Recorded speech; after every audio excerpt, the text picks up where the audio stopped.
Am I the asshole for confronting my pregnant sister-in-law over a cruel Instagram post? My 30 female sister-in-law, 32 female, is 8 months pregnant with her and my brother's 32 male first child. They recently had a baby shower, which my sister-in-law asked me and my mother, 65 female, to help organize, decorate, and cook for, along with her own sisters and family. She's a very particular person and had some specific requests for the shower, but my mom and I were happy to help and ended up spending 20 plus hours and over $1,000 to plan the event along with my sister-in-law's family. On the day of the shower, my mom and I arrived and began setting up with my sister-in-law's family. However, after about 20 minutes, my mom started having symptoms of a stroke, and my dad and I rushed her to the hospital. We told my brother what was going on, but he opted to stay at the shower since his guests were just arriving, and I would update him from the hospital. I work in medicine, so this isn't an unusual ask in my family. My mom ended up being admitted, and the following day we were in the hospital scrolling on Instagram. We saw my sister-in-law's post / pics from the baby shower. The post caption said, quote, "Thank you to everyone who came today to celebrate our new little soul," and all caps, "huge thank you to my sisters," bio sisters tagged, and my mom tagged, who will be my baby's best aunts and grandmother. My mom and I were a little hurt that we weren't acknowledged in the post, but mostly shocked that she publicly posted that her family would be the best side of the family, pretty obviously omitting us. At this point, we also realized that we had not heard a word from my sister-in-law since the shower, 36 plus hours. No checking in on my mom's condition, and no thank you for everything we brought for the shower. I called my brother and sister-in-law to check in since we hadn't heard from them, and I also explained that they might not have meant it, but the post was hurtful, and I asked for an explanation. They said they didn't have time to talk about it at the moment, but the following day, my mom and I received a long-ass iMessage from my sister-in-law in a group chat, including my brother. The TLDR of the message said that I, OP, was making unnecessary conflict during an important milestone in sister-in-law's life, and that she would not be addressing the IG issue further because she is pregnant and trying to avoid stress. She said she is, quote, setting a boundary with me and had blocked me on all social media because I used her social media against her. She finished the message with, quote, "I would like to move past this civilly for the sake of our baby." So I'm super confused at where the aggression is coming from. And at this point, I was the primary caregiver for my mom, who had several rehab / physical therapy / neurology appointments in the days following her hospital admission. I explained this to my sister-in-law and asked to have a conversation to sort this out because iMessage arguments never make sense. She replies no, that she is pregnant and not dealing with me and my mom. My mom and I haven't heard from her nor my brother since 3 weeks. The baby is due in 3 weeks. Am I the asshole? Absolutely not.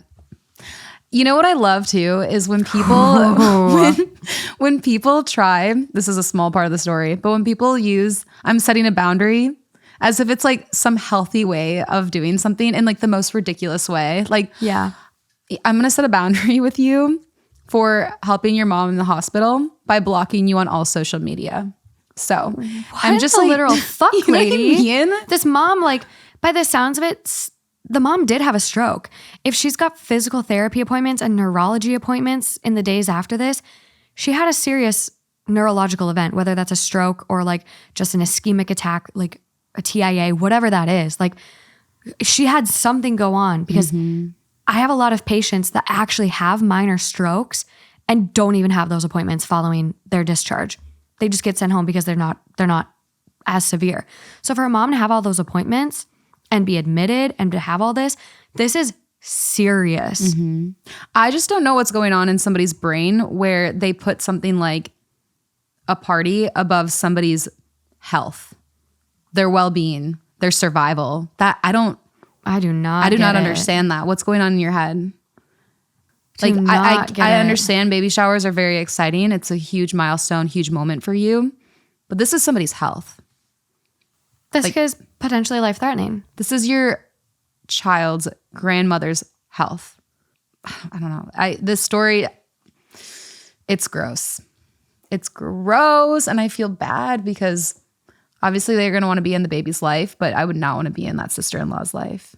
No. And again, unless that's just a one-off. But this situation is just like, well, and I don't want to like, oh, it's hormones, like whatever. No, I think she's being extremely self-centered and has tunnel vision for herself and herself only. And it's unfortunate that the brother is like letting this go and not saying something to his wife, kind of not sticking his foot in the sand and like being like, no, this is my mom. Like, this is really serious. It doesn't even sound like the brother came and like visited the mom. The brother didn't give a fuck to check in on the mom.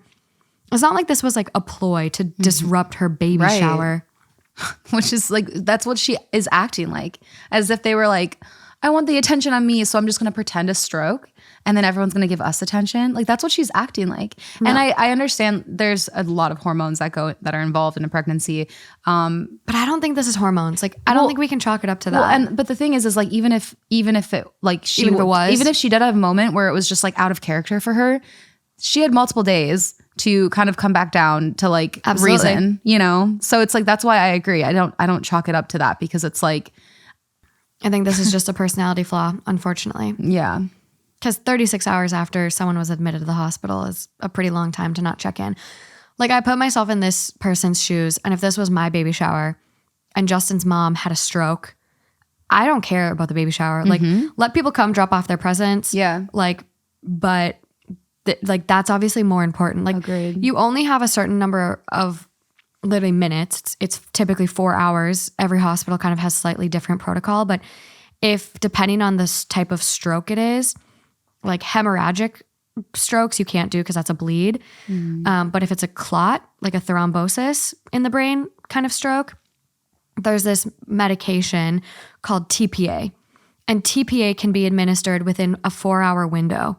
So if you think you're having a stroke, do not pass go. Get to the hospital.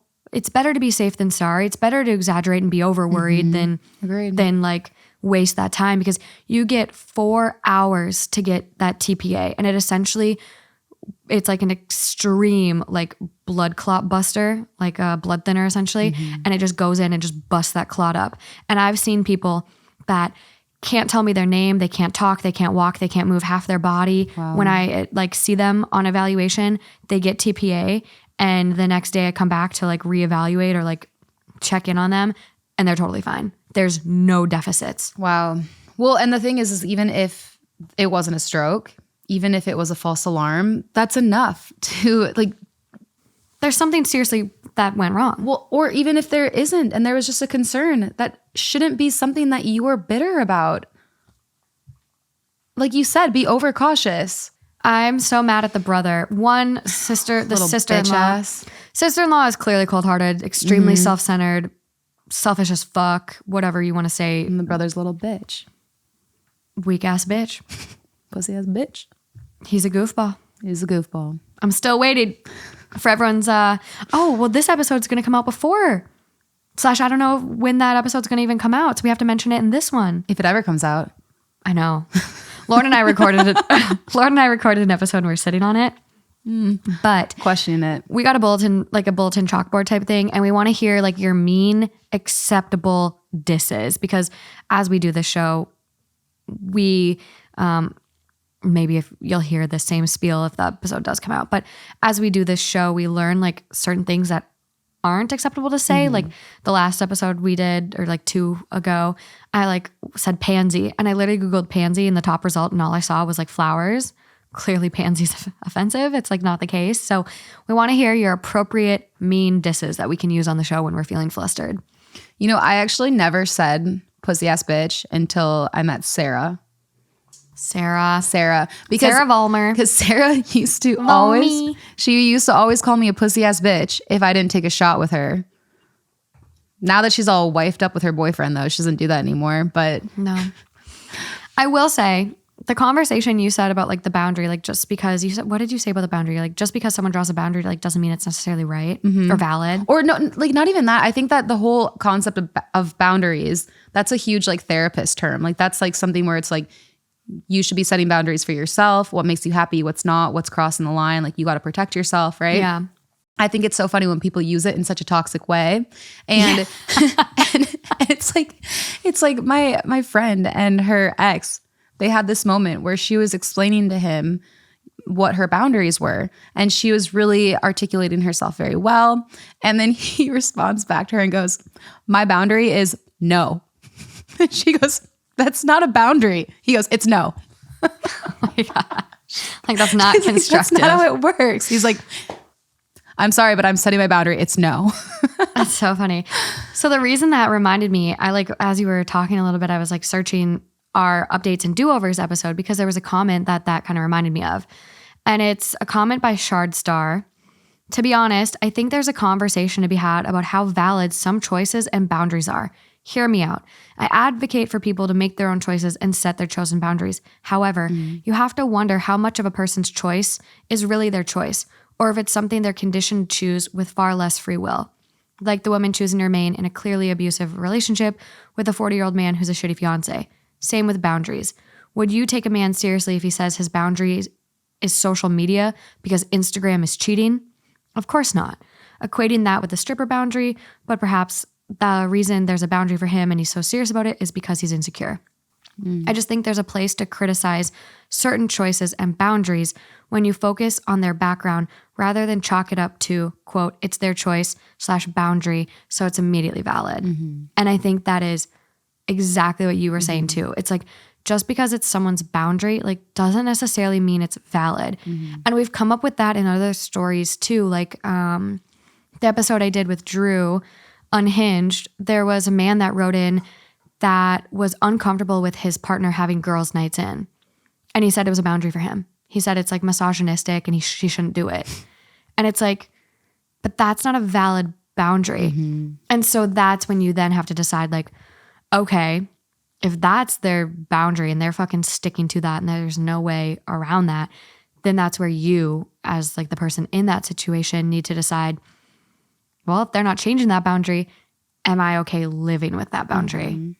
Because like, not all are valid. Yeah. And I think that a lot of times when we're speaking about boundaries, it is more of that bigger picture where it's just like, okay, I know what my significant other likes and what he doesn't like.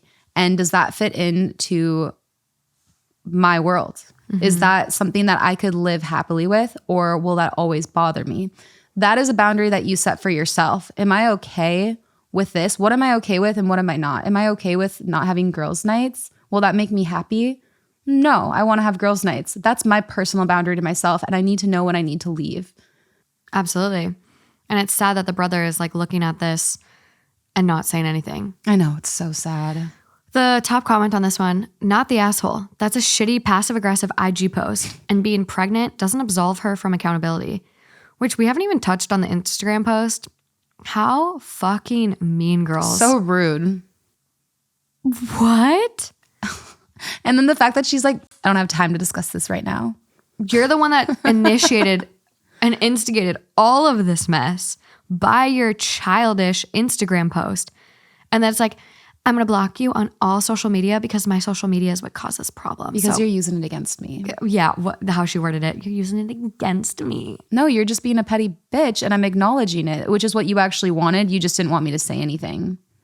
Yeah, she wanted it to be known how she felt. Oh, yeah.